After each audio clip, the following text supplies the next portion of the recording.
नमस्कार, मैं डॉक्टर रविंद्र कुमार शर्मा, नवजात एवं शिशु रोग विशेषज्ञ, प्रांजल श्री हॉस्पिटल, रमेश झा रोड, सहरसा।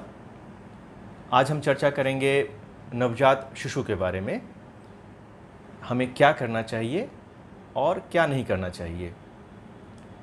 किसी परिवार में जब एक शिशु का जन्म होता है तो वह परिवार के लिए एक बहुत ही खुशी का माहौल होता है, और जो परिवार के साथ में नानी या दादी साथ में रहती हैं वो उस शिशु की देखभाल करती है।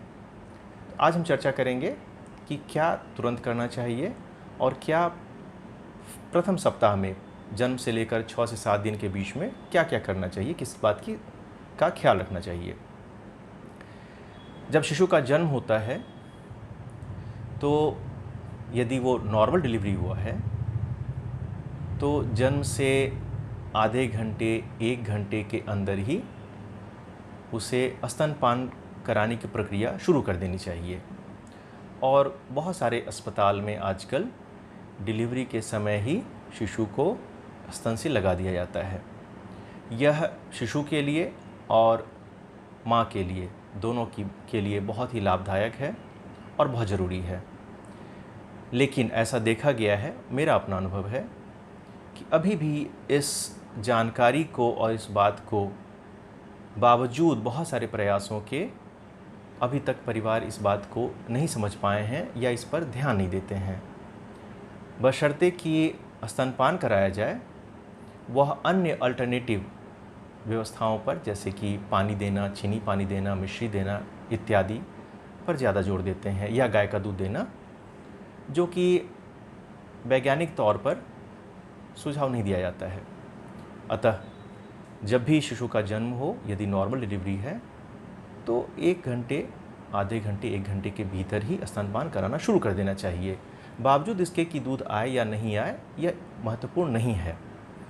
शिशु सीखता है, स्तनपान शुरू करता है और इस प्रक्रिया को बार बार करने से दूध उतरना शुरू हो जाता है। यदि ऑपरेशन होता है, सिजेरियन से शिशु का जन्म हुआ है, तो चूँकि एनेस्थीसिया दिया जाता है, ऑपरेशन होता है, उसके कारण से कुछ दर्द होता है, इन सब के कारण से इसमें 3 से 4 घंटा का समय हम लोग देते हैं। और जब वह स्टेबलाइज हो जाता है, पेशेंट रूम में शिफ्ट हो गया या रिकवरी रूम में है, उस समय यह ज़रूरी नहीं है कि माँ को उठ के बैठना है। वह लेटे लेटे ही, जैसे जो उसका कंफर्टेबल पोजीशन है, उसी में शिशु को हाथ पर रखकर और स्तन को बाहर निकालकर साइड में करके शिशु को स्तनपान कराने की प्रक्रिया शुरू किया जाता है। यह भी माँ के लिए बहुत ही उपयोगी होता है। दर्द में कमी आती है, जो बच्चादानी हो सिकुड़ता है, और बहुत सारे साइकोलॉजिकल इफ़ेक्ट पड़ता है जो अच्छा लगता है।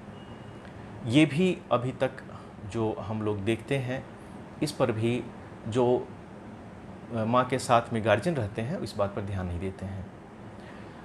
ये ही वैज्ञानिक तौर पर प्रूवन है।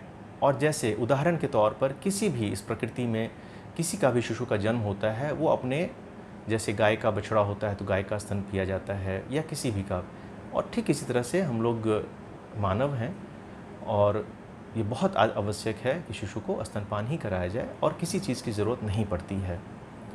तो पहला महत्वपूर्ण चीज़ है कि स्तनपान शुरू कर देना चाहिए आधे से 1 घंटे नॉर्मल डिलीवरी में और 3 से 4 घंटे में ऑपरेशन सिजेरियन के शिशु को।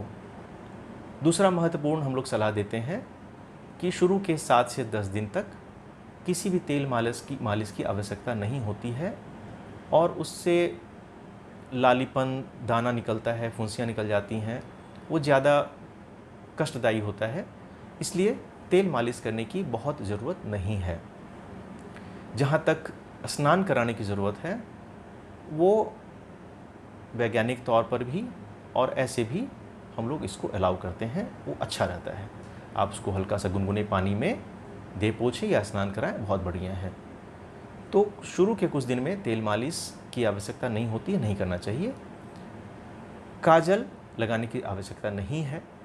यदि किसी रिचुअल्स के तौर पर लगाना ही है तो सर में लगा सकते हैं, आँख में लगाने की ज़रूरत नहीं है। नाक में, कान में किसी भी प्रकार का तेल डालने की ज़रूरत नहीं है, हम लोग इसकी सलाह बिल्कुल नहीं देते हैं। नाभि में किसी भी प्रकार की दवा लगाने की ज़रूरत नहीं है, यह आजकल का न्यू एडवाइस है, नई सलाह होती है, वैज्ञानिक तौर पर दिया जाता है, ज़रूरत नहीं है। किसी भी प्रकार की दवा, जीबी पेंट या नीली वाली दवा जो पहले चलती थी, आजकल देने की ज़रूरत नहीं है। इससे नाभि गिरने में मदद मिलती है और नाभि जल्दी गिरता है। यदि नाभि गिरने के बाद ऐसा कुछ प्रतीत होता है कि उसमें लालीपन आ गया, इन्फेक्शन आ गया, कुछ खून का रिसाव हो रहा है, पस जैसा आ रहा है, तब डॉक्टर से सलाह लेनी चाहिए, अन्यथा इसकी ज़रूरत नहीं पड़ती है। डायपर पहनाएं या नहीं पहनाएं? यदि बच्चा माँ के पास में है, कमरे में है, कहीं बाहर नहीं जाना है, जो कि ज़रूरत नहीं पड़ता है, बच्चे माँ के साथ ही रहते हैं, शिशु माँ के साथ ही रहते हैं, तो डायपर की आवश्यकता नहीं होती है। बच्चा बहुत रो रहा है शुरू के दिन में, प्रथम दिन में, दूसरे दिन में, बहुत ऐसे पेरेंट्स बहुत ही तनावपूर्ण रहते हैं कि रात में बच्चा बहुत रोया और वो तुरंत फिर मिलने के लिए आते हैं, हमसे मिलने के लिए आते हैं। तो कोई भी नवजात शिशु बहुत ज़्यादा रोता है, उसका सबसे बड़ा कारण उसको उचित मात्रा में दूध नहीं मिल रहा है या छाती स्तनपान सही से नहीं कराया जा रहा है। आप उसे एक बार लगा दिए, 5 मिनट छोड़ दिए और शिशु को जितनी आहार की ज़रूरत है वो नहीं मिल रहा है। नवजात शिशु को दूध पिलाने की फ्रीक्वेंसी 2 घंटा, 1 घंटा या जब रोए होती है, क्योंकि उसे समय समय पर दूध की मात्रा चाहिए होती है। वो उसे नहीं मिलता है तो शिशु रोता है, रात में ज़्यादा रोता है। तो यदि नवजात शिशु रो रहा है तो उसका सबसे बड़ा कारण एक ही है कि उसे स्तनपान सही से नहीं कराया जा रहा है, दूध की मात्रा उसे नहीं मिल रही है। और इसके लिए ऊपर से गाय के दूध देने की ज़रूरत बिल्कुल नहीं है, बिल्कुल नहीं है। आप स्तनपान कराएं, शिशु स्वस्थ रहेगा और उसके रोने की प्रक्रिया भी कम रहेगी। इन सब के दौरान दवा की ज़रूरत बहुत कम होती है या बिल्कुल नहीं होती है।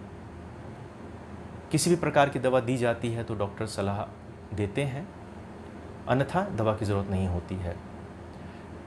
नॉर्मली भी बच्चे, शिशु रात में ज़्यादा रोते हैं, दिन में सोते हैं, ये भी एक नॉर्मल प्रक्रिया है। उनका दिन और रात की प्रक्रिया कुछ अलग होती है हमारे से। वो दिन में बहुत आराम से सोते हैं, उनकी सोने की समय भी बहुत ज़्यादा होती है, 18, 20, 22 घंटे सो सकते हैं, और रात में वो जगते हैं और वो रोते हैं। इनसे घबराने की ज़रूरत नहीं है। फिर शिकायत आती है कि बच्चा उल्टी जैसा कर रहा है या उल्टी कर रहा है। यह एक नॉर्मल प्रक्रिया है। दूध पिलाने के बाद डकार दिलाना अत्यंत आवश्यक है, जो हर बार करना चाहिए। दूध पिलाकर उसे कंधा पर रखकर उल्टा पीठ पर हल्का हल्का थपथपाना चाहिए, जिससे कि दूध पीने के समय जो हवा अंदर चला जाता है वो निकल जाता है और उसे आराम मिलता है। इससे रोने की प्रक्रिया में भी कमी आती है। एक शिकायत आती है कि बच्चा को सर्दी हो गया है, सरसर की आवाज़ आ रही है। वह सर्दी नहीं होता है, बल्कि जो शिशु 9 महीने तक गर्भाशय में पानी के बीच में रहा है और शिशु बाहर निकला है, तो अभी भी उसके नाक में, मुंह में कुछ न कुछ पानी की मात्रा या नमी की मात्रा रह सकती है, जिससे कि सांस लेने के समय में आवाज़ आती है, जिसे हम सर्दी का रूप दे देते हैं, जिसके लिए किसी भी सर्दी की दवा देने की ज़रूरत नहीं है। बहुत ज़रूरत होता है तो नॉर्मल सलाइन जो मार्केट में आता है बहुत सारे नाम से, उसे हम 1 या 2 बूंद देकर नाक साफ़ कर लेते हैं या किसी भी कपड़े से नाक साफ़ कर देते हैं। शिशु बहुत बार बार पॉटी कर रहा है, छोटी छोटी मात्रा में पैखाना कर रहा है शुरू के दिन में या कुछ अन्य दिनों में, वो भी एक नॉर्मल प्रक्रिया है, बशर्ते कि बच्चा स्तनपान पर हो, जिसके लिए किसी भी प्रकार की दवा देने की ज़रूरत नहीं है और इसे घबराने की ज़रूरत नहीं है। नवजात शिशु स्तनपान करते समय भी पॉटी करता है और बार बार करता है। फिर एक शिकायत आती है कि सुसु करते समय रोता है और सुसु करने के बाद रोता है, या पॉटी करते समय जोड़ लगाता है और रोता है। यह भी एक नॉर्मल प्रक्रिया है। नवजात शिशु को अभी सुसु करना, पॉटी करना, ये सब सीखने की प्रक्रिया होती है, तो वो हल्का जोड़ लगाता है सुसु करने के लिए, जो उसे रोता है, और सुसु हो जाने पर उसे आराम मिलता है, और चूँकि सुसु हो गया है तो उसका नीचे का बिस्तर गीला हो गया, इसलिए वो रोता है। और यही पॉटी की प्रक्रिया में होता है, जिसके लिए घबराने की ज़रूरत नहीं है। तो सारांश में ये छोटी छोटी बातें नवजात शिशु में होता है। एक नवदंपति के लिए या उनके साथ जो सेवा भाव में लगे रहते हैं, उनकी नानी हो, बच्चे की नानी हो, या दादी हो, या अन्य महिलाएं हों जो उनके साथ लगी रहती हैं, उन्हें सबसे इम्पॉर्टेंट काम स्तनपान को बढ़ावा देना, स्तनपान ही कराना होता है, कराना चाहिए। और ये छोटी छोटी बातों के बारे में बताया गया है, जिसके लिए घबराने की ज़रूरत नहीं है। यदि आपके मन में किसी प्रकार की शंका होती है तो अपने नज़दीकी चिकित्सक से, शिशु रोग से मिलें और उनसे सलाह लें। बहुत सारी दवाओं की ज़रूरत बिल्कुल नहीं होती है। एक अन्य इम्पॉर्टेंट बातें जो टीकाकरण का होता है, वो नवजात को प्रायः 24 घंटा के अंदर 3 टीका पड़ता है, BCG, पोलियो और हेपेटाइटिस बी। यदि डिलीवरी सरकारी स्वास्थ्य केंद्र, जिला अस्पताल में होता है तो वहाँ का सिस्टम बहुत ही अच्छा है। वो बिना टीका दिए हुए शिशु को नहीं छोड़ते हैं, टीका दे ही देते हैं। दिक्कत होता है जब किसी प्राइवेट क्लिनिक, हॉस्पिटल में डिलीवरी होता है और जहाँ टीका की व्यवस्था नहीं है, किसी कारण से ये जानकारी पेरेंट्स को नहीं मिल पाता है, उसमें टीका देने में देरी हो जाती है। तो जन्म से लेकर 24 घंटा के भीतर प्रायः टीका सरकारी, प्राइवेट या किसी भी संस्था से, आंगनबाड़ी से बिल्कुल दिलवा लेना चाहिए, और ये ज़रूरी भी है। आज के लिए इतना ही। धन्यवाद। मुझे आशा है कि छोटी छोटी बातें से मदद मिलेगी, और फिर अगले वीडियो में हम दूसरे टॉपिक पर चर्चा करेंगे। धन्यवाद।